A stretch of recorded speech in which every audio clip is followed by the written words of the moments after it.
Hey everybody, we're back again, number 22, and we got Elijah on the production end. Appreciate it again.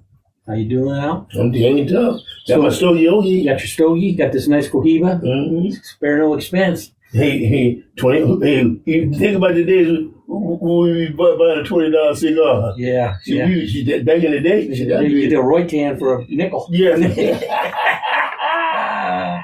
So we had a good topic, number 21. So I kind of want to continue on with it. It made me think of some things, and we're talking about migration, people moving, why people move away, why people come back, what draws people to certain areas, and of course, on the political spectrum, we've got this whole immigration issue that so many people are up in arms about, and why so why do people move? What's one of the basic drives behind people that make them? Well, it depends on.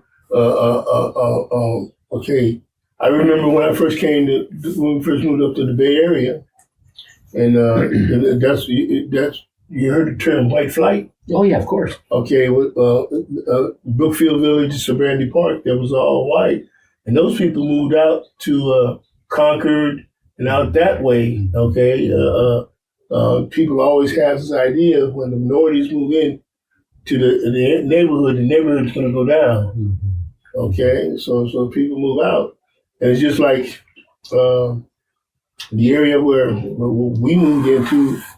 Down in East Anaheim, we're still the only black family in that area. Mm-hmm. Okay, it's just like I said. It's sometimes it's religion, familiarity with the people that are living in your community, but you're always going from one spot to a better spot. Is that the driving force behind it? People, the grass is greener. Well, yes. So they think it is. Yeah. I mean, obviously the just like in Orange County. No matter where I've lived at in Orange County, I've always been the only black person there. Right. In the area. Mm-hmm. Okay, and it just so happens that I can afford to be there, and if I couldn't afford to be there, I wouldn't have been there. And that beat out all the other things. And what I used to do is I used a realtor. Mm-hmm. And my real estate, Was that the gal that was at your... Yeah. She had for 40, a long time. 40 years. Yeah, that was nice of her to come to your birthday. Yeah, she just got out the hospital. Yeah. But she gave me good advice, good information. And I tell her where I wanted to live. And it's just like, here. I told her where I wanted to go, and she said, okay. And but see, the one thing I learned is that some things you have other people do for you instead of you doing it for yourself. Mm-hmm. Okay, and just so happens I was able to, whatever the financial part of the deal was, mm-hmm. I could handle the deal. So I didn't have to go to the other part of the process about, we don't do this and we don't do that, or we don't have this or we don't have that. Okay, because one thing I know, the best language in the world is green. Mm-hmm. Okay, you got what I'm saying? Right.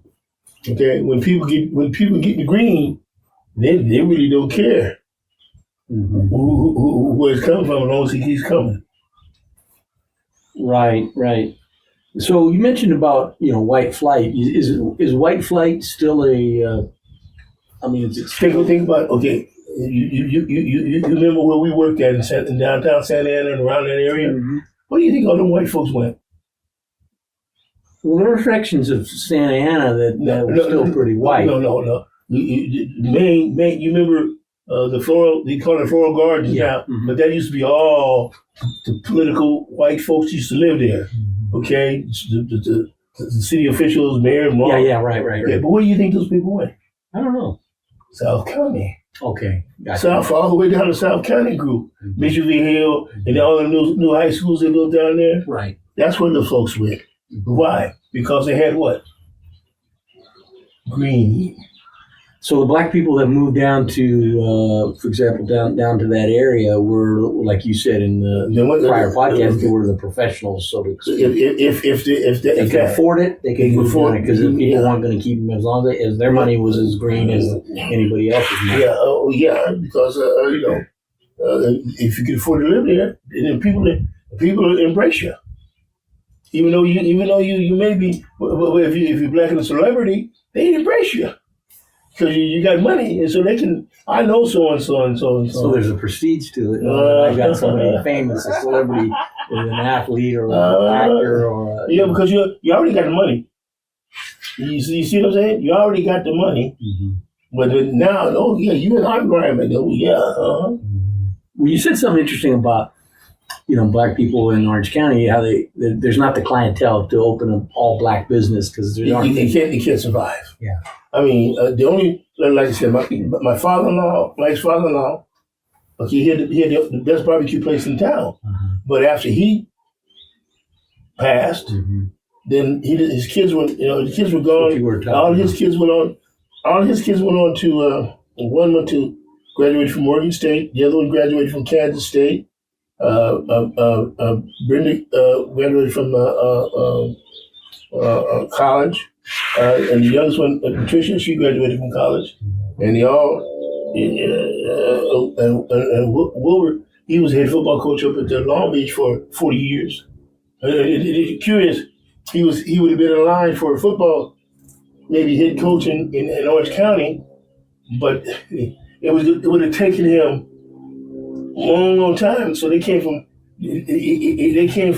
Long Beach City College. He grabbed him up, and then he became football coach up there, and head football coach. And then he taught up there, and then he retired after 40 years. You see, when you're not progressive, how many black football coaches high school coaches did you see in Orange County? Well, I didn't even see that many black players when I played back in the 70s. Okay. Early 70s. Early 70s. You remember that one kid they had at Anaheim High School? He was a running back. And there ain't no black. He's the only one. Okay, where all the black kids went was Santa Ana Valley. Or Santa Ana, because Isaac Curtis, he went to Santa Ana? He went to Santa Ana. Because he lived in this he instead of going to Santa Ana Valley, he went to Santa Ana High School. He was the star. Yeah. Then he went up to Cal. I played Pop Warner football. So my eighth grade, before I went on to high school, we had a kid that was the only black kid that I never knew growing up, and he was a really good football player on our team. What's his name? Desi Scott. And Desi Scott. He went to Santa Ana High. Yeah. Well, because the reason I know about Isaac Curtis was because he would come to practice and he would pretend he was Isaac Curtis, and he was our everything. He was he was a really stud for an 8th grade player, but he always talked about Isaac Curtis, and so I really didn't know who Isaac Curtis was, and then obviously Isaac Curtis went on to play. But see, all the black guys that went to Santa Ana Valley, went on Myron White, and he signed with the Dodgers, and then there was Gary Templeton. For Santa Ana Valley, right? He played for the Dodgers. My younger brother-in-law, he played there. He went up to Cal, but he never really come back to Santa Ana. White. What was the kid's name? White that played at the Padres. Was it with the Padres? No, Myron White. And then his dad worked at YGC. YGC, yeah. What was his dad's name first name? Jeez. Can't remember now. Yeah, but I remember. Yeah, he used to work there. He was a cook at that. Well, he started cooking. He ended up being a counselor, but but I remember him, and I remember him talking. And those were the days when those kids. And again, that was the later 70s. But now you go to Santa Ana Valley, and there's not hardly any black kids left. It's a Hispanic and Asian and Samoan back in that area. So all those folks, they took over those houses. And the white flight went down that way. Yeah, because when I was at Rancho Alamitos, and then we it was all white guys, and then few years later, they had a black the black guys come running. Vickers and all those guys. I can't remember. Vickers, Leon Vickers, I think his name. The guys came in from Long Beach. Is that where they came from? They came in, and they put that school basically back on the map for a number of years. And they were Alamitas, yeah, exactly. So, but you think, like I said, in the Bay Area, I remember my high school was the only all-black high school in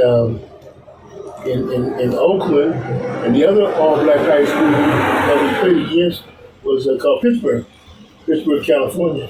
That's where the naval station out that way. Is that near Oakland or not? Yeah, out Concord, out that way. Right. Okay, but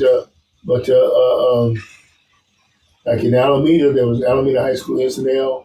Now Berkeley High, there was a mixture because the black. I went to Berkeley High, out of high school, but down below was where all the black families lived, and up above, all the white families lived up there. And Berkeley High, shit, man, they had something like 5,000 students, man.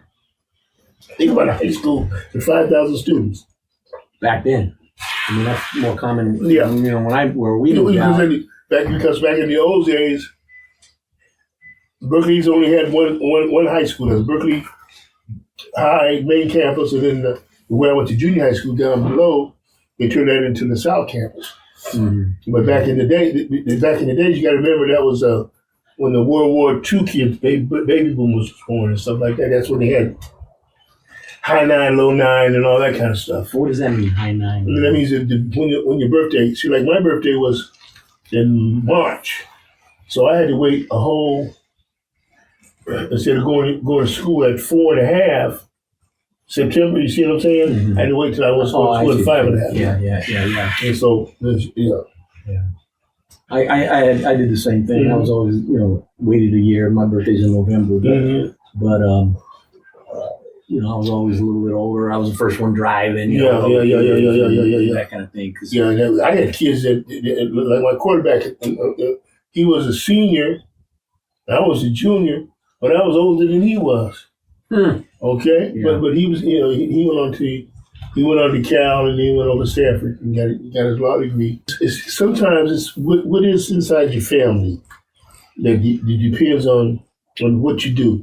And the thing that me being an only child, the thing that I remember is my dad going to school, and he encouraging me to go to school. And even though I was a knucklehead, still encouraging me to go to school. And when my children saw me going to school, having a janitorial business, and still being involved in coaching them and things like that. So, like I asked them, I said, what made you guys decide to go to college?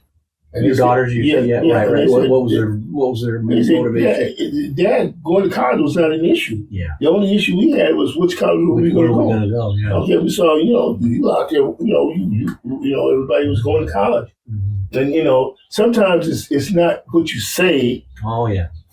It's what you do. Exactly. Yeah, much more important, I think, is So, we getting back to our sort of foundation, Larry and Al Search for Truth. What are some, over the last couple of podcasts here, what are some basic truths that you see in our conversation?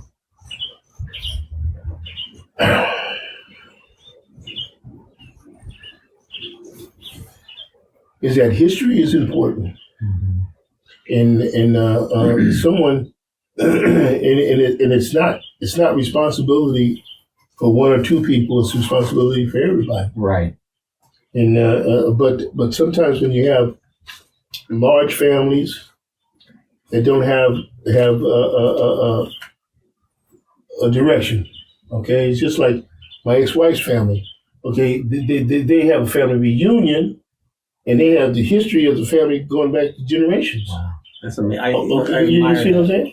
I mean, on both sides of the family, mother's side, father's side. Mm-hmm. Okay, we tried to do a family reunion. Matter of fact, when my father passed away, I tried to get together with a family reunion, but everybody was in their corner, and I realized Now I would go to San Diego and I realized it's one fact. All these people lived around 4 blocks around each other, but they never talked to each other. Yeah.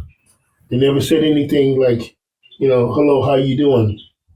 And then that's when I realized, geez, wow. Mm-hmm. Okay.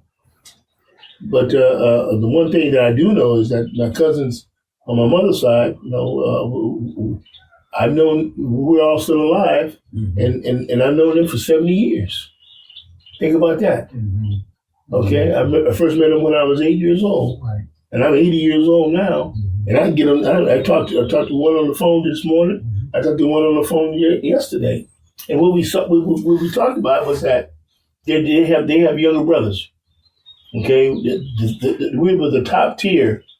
Okay, but the younger brothers, they're retired, but I didn't have no relationship with them. You know, they're my cousins. Mm-hmm. Now, if they needed something or something like that, I didn't have no problem.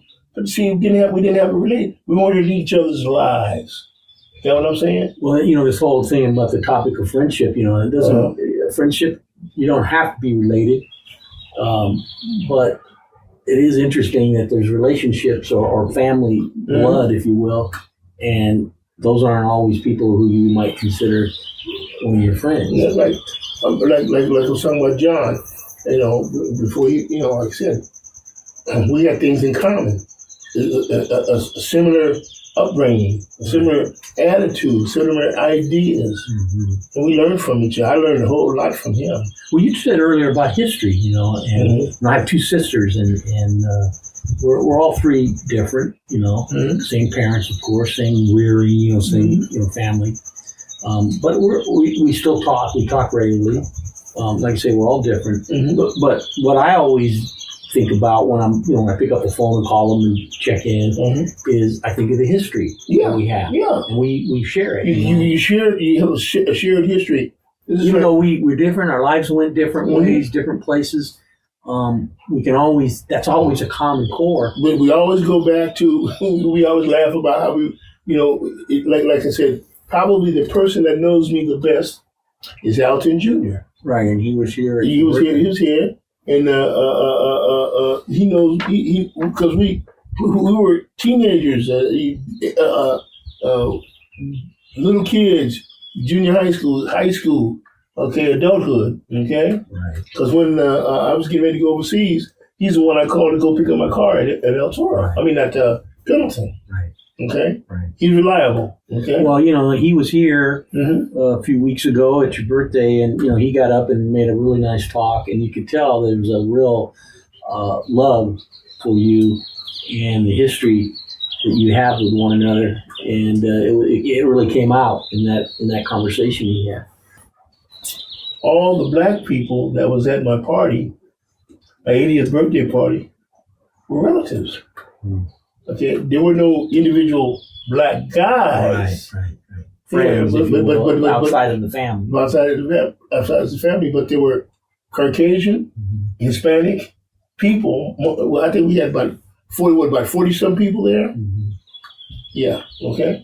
And it's just that my personality, for the fact that I grew up in the streets in Oakland. I mean, I used to run them streets, okay, but I learned about friendship doing that, and the thing that kept me centered was sports. I grew up in the boys club. Right. I grew up in the boys club, and so that we were all there. But what I learned I learned how to discern friend from foe. Is that the streets? Okay, yeah. Way back then when I look at, who do you count on? Yeah. Okay, who's going to be there? Who's going to be over there in the corner trying to pull you way over here doing that kind of stuff? Right. Okay, but who's going to be right here? You going in the same direction. And sports kept me. Common. We talked about sports a lot. Sports kept me. Of it, yeah. Football, basketball, and baseball. I mean, I didn't have a lot of spare time. Yeah. Okay, yeah. But they kept me on the straight and narrow. Right. And when I left Oakland, and I never even go back to a high school reunion because that was a part of my life that was not a pleasant part of my life, but I was able to make new friends when I landed in Orange County. So you're saying it was or it was not a pleasant? It was okay, but it was not something that I wanted to maintain going forward. Yeah. Okay. I came to Orange County, and I was well adjusted enough that I was able to. Most of the guys, all the guys on the football team was Caucasian. Okay, and I think there was only 3 or 4 of us that were black. Okay, and none of us were starters. Okay, and I had a little function on the team. I went in and did what I had to do, and I kept my, I was older, so I was mature. Yeah. And so I had, my goal was to get a scholarship somewhere, and I ended up getting a scholarship to Cal Poly. That's where I became the captain of the football team and got a 2-year starter and that kind of thing. See, that's the maturity aspect where you had what I may call an ulterior motive to play, was that you were going to try to take that and advance it to your own benefit, which was your education, which is always something we always go back to. That's what brought us together. We were both educators. Let me tell you a story.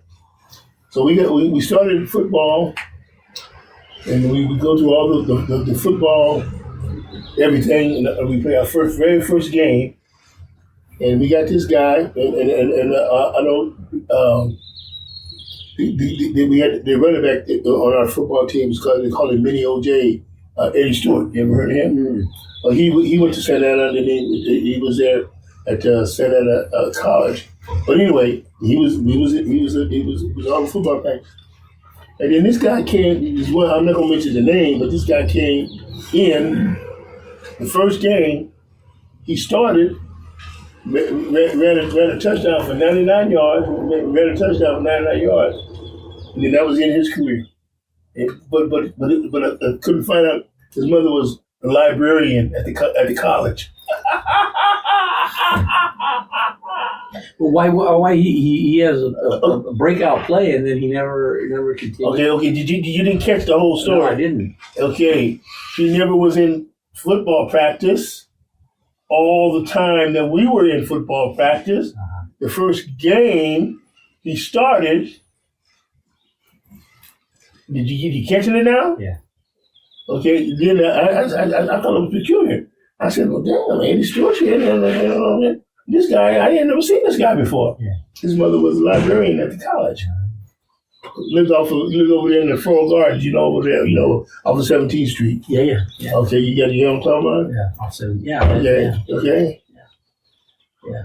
Well, I talking a little bit. I found this another quote here by Greg Tamblyn. I don't know who that is, but he said, I like this one. Friends are people who know you really well and like you anyway. Yeah. You know what I mean? Because if you have to be my friend, because I don't know why you put up with me.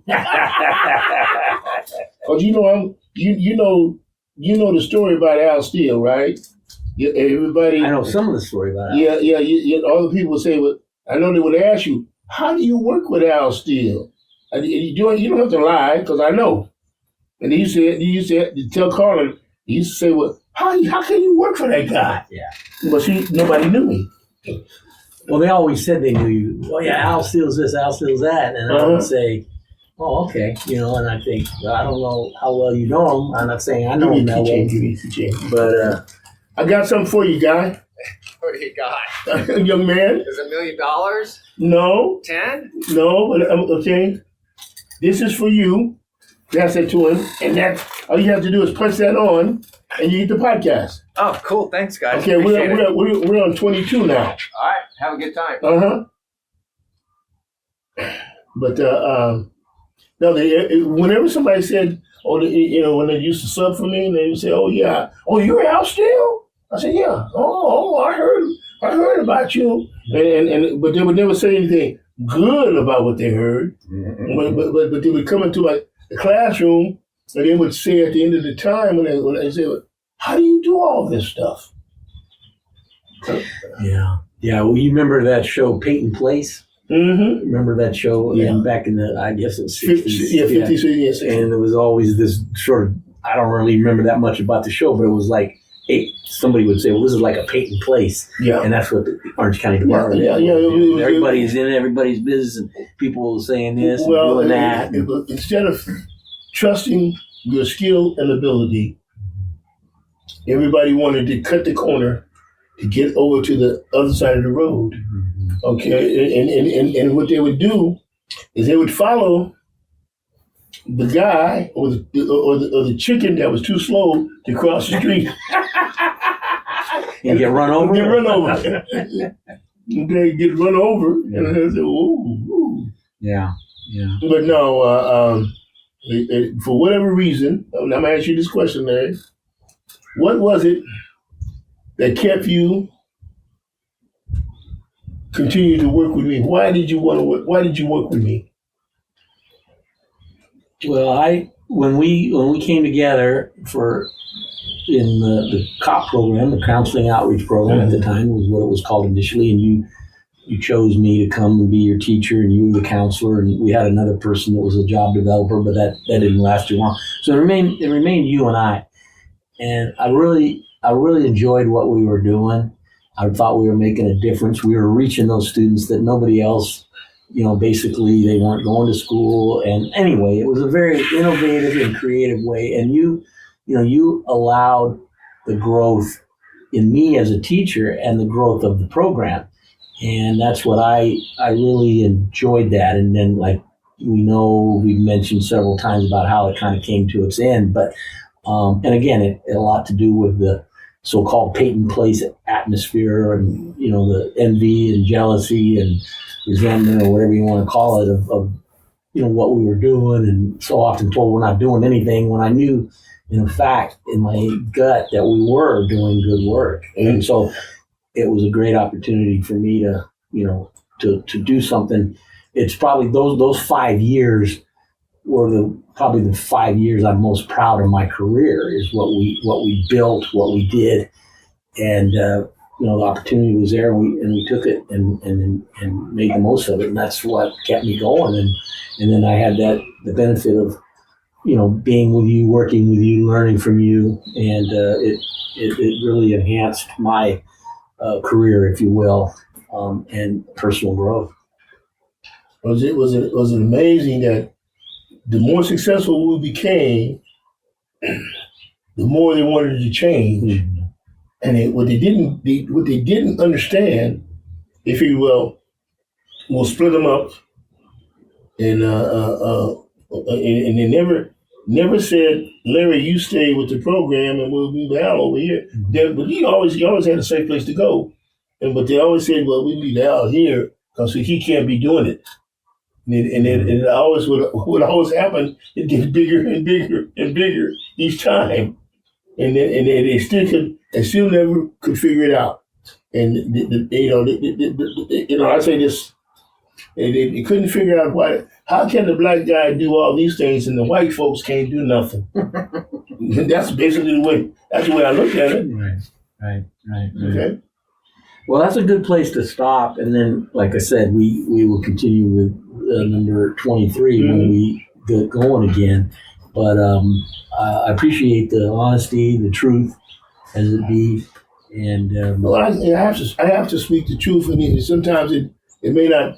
It's the truth that I lived, mm-hmm. and it's not the truth that I'm thinking. It's the truth that I lived, mm-hmm. and I survived. How do you survive 39 years in a situation where don't nobody want to support you? Mm-hmm. Okay, even though you're doing the right thing. Right. Okay. Right. Okay, but because they're in their minds, and think about this: a black man cannot be able to do this. You think that's the mindset? Okay. And there's a whole lot of black folks out there that are in charge of stuff nobody doing. Mm-hmm. Okay, but when they see the man in charge, they ain't gonna mess with him. See, I wasn't in charge of nothing, mm-hmm. and I didn't want to be in charge, so I learned if I became in charge, then I don't have a job. I can't take care of my family. Okay, because it would cut my throat.